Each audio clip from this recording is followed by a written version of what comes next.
Oke, halo teman-teman. Kita sekarang lagi ada di PT Global Art Futures. Kita ingin melakukan proses wawancara mengenai etika profesi dan juga program CSR yang ada di perusahaan ini.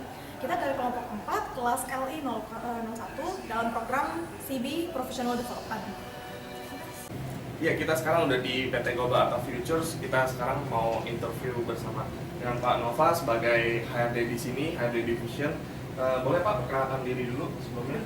Iya, Namanya? saya Nova Rezar, saya di sini sebagai HRD di PT Global Harta. Oke, saya Franz, saya dari kelompok 4 dan kami sendiri di sini akan menginterview Pak Nova sebagai HRD Division di sini sehubungan dengan program CSR yang dijalankan perusahaan PT Global Art Futures dan sehubungan dengan etika perusahaan. Oke, untuk pertanyaan pertama nih Pak Nova, kira-kira dalam melakukan perekrutan karyawan, adakah syarat-syarat tertentu nih Pak yang harus dipenuhi sebagai pelamar kerja baru atau seperti ini? Kalau syarat standar sih biasanya kita S1 ya, sarjana. S1 ya? Iya. Oh. Dan mungkin ada syarat lain-lainnya, mungkin ada dari segi tampilan atau Kalau dari kita sendiri kan kebanyakan marketing ya. Kalau marketing di sini kebanyakan sih kita lihat penampilannya ya. Penampilan dan juga istilahnya layak lah menjadi marketing. terus bagaimana sih Pak langkah-langkahnya secara general, langkah untuk perekrutannya, apa melalui sistem training juga, ada seperti apa mungkin? Kita biasa sih sosialisasi ya. Sosialisasi ya? Kita lihat media sosial ya kan, dari internet ya kan, dan juga kita juga dari koran. Kita biasa buka koran Kompas itu biasanya tiap sebulan bisa 2 kali ya. Rekrutasi seperti itu. Untuk ke pertanyaan kedua nih Pak, bisakah Anda memberikan kesan yang berbeda nih Pak dari dalam perusahaan ini sendiri? Kesannya apa sih yang berbeda dari perusahaan lain? Kalau kesannya sih kita yang pertama kita kan one stop financial service ya. Ya. Jadi istilahnya kita nomor 1 di bidang finansial dalam jasa servis keuangan. Oh, seperti itu ya Pak ya? Iya, seperti itu. Jadi kita sistemnya ya mau di dalam bidang trading atau dalam bidang discount refunds atau dalam bidang pokoknya yang bentuknya keuangan. Oh, bentuknya keuangan, berarti Iya. perusahaan totally finance ya Pak ya? Iya. Oke. Pertanyaan ketiga nih Pak, mungkin kalau sanksi ini mengenai etika ya Pak? Iya. Mungkin kalau sanksi yang diberikan perusahaan nih Pak, ketika ada karyawannya melanggar atau melakukan suatu yang tindakan yang menyeleweng dari kantor atau tindakan misalnya seperti korupsi dan sebagainya, itu ada tindak lanjutnya nggak sih Pak dari kantor sendiri? Kalau dalam masalah korupsi itu kan masalahnya kan uang ya. Iya. Pertama sih kita ya secara musyawarah ya. Kalau secara musyawarah kita nggak menemui jalan mufakat, ya kita pakai jalur hukum seperti itu. Pidana. Iya. Tapi kalau masih ya biasa kita bisa toleransi, kita biasanya kita kasih peneguran seperti standar yang sudah berlaku SP1 sampai SP3. Oh, seperti itu ya. Ini pertanyaan selanjutnya dari itu Pak. Saya melanjutkan dari teman saya Iya. Franz. Apakah ada program CSR dari program Global Art Future ini? Jika ada, seperti apa programnya? Ya seperti sosial gitu Iya, ya. seperti sosial kayak RCTI, peduli kasih, seperti apakah ada? Kita sih kalau program sosial biasa kalau setiap ulang tahun Indonesia nih 17-an gitu, kita biasa bagi-bagi hadiah.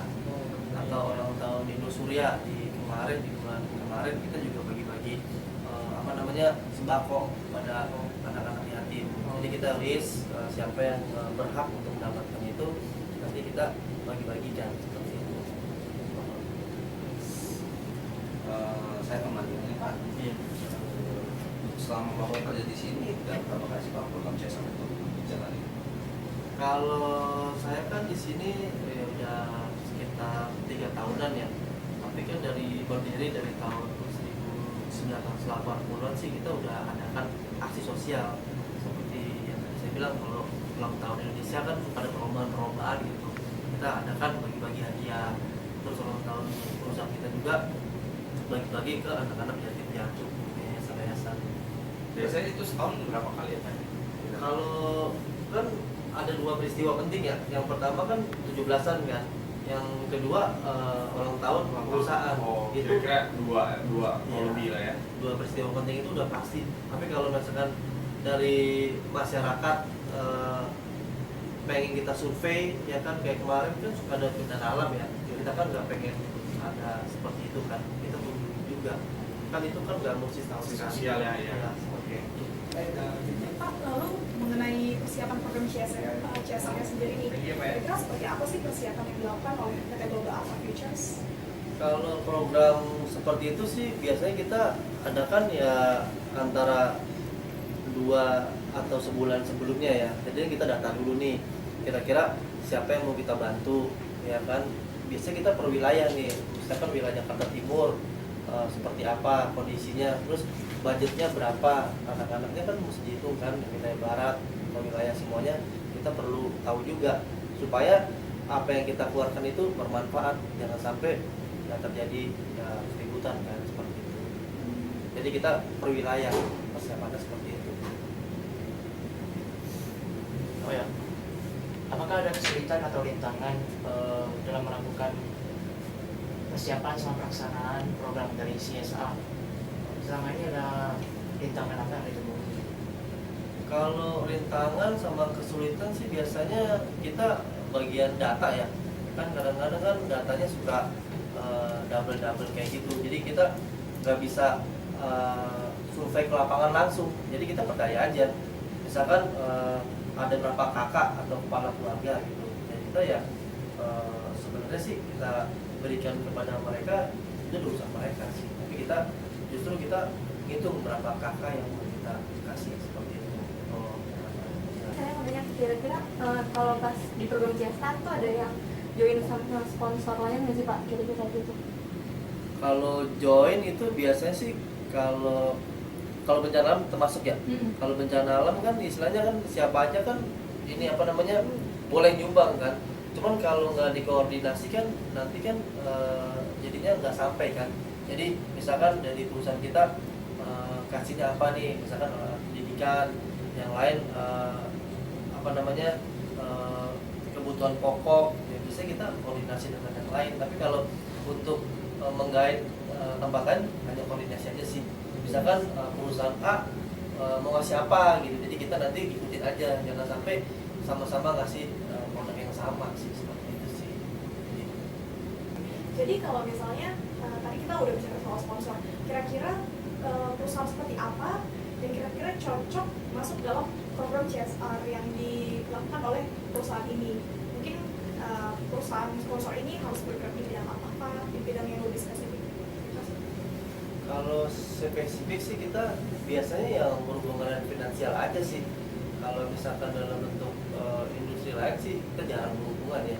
Kalau finansial lain kan kayak perbankan, misalkan ada bank-bank BCA atau bank-bank daerah tersebut dan kita ikut. Tapi kalau misalkan dalam kayak tempat-tempat lain sih kita jarang banget sih. Belum pernah sih. Sampai sekarang belum pernah ada pengajuan seperti itu yang ngajak join kan untuk ngadain CSR tersebut. Oke nih Pak, sekian untuk pertanyaan kita hari ini, untuk sesi interview kita. Mungkin dari hasil interview ini kita bisa mendapatkan banyak ilmu dan bisa menyelesaikan tugas kita juga. Terima kasih banyak nih Pak atas waktunya. Sama-sama. Siap. Ya. Terima kasih Pak. Halo, nama saya Frans Sada, saya jurusan IT dari kelas LI01. Halo, nama saya Edi Saputra, saya dari jurusan IT kelas LI01. Halo, nama saya Silvi Octavia dari kelas RI01 jurusan Teknik Informatika. Halo, nama saya Miriam Pangaribuan.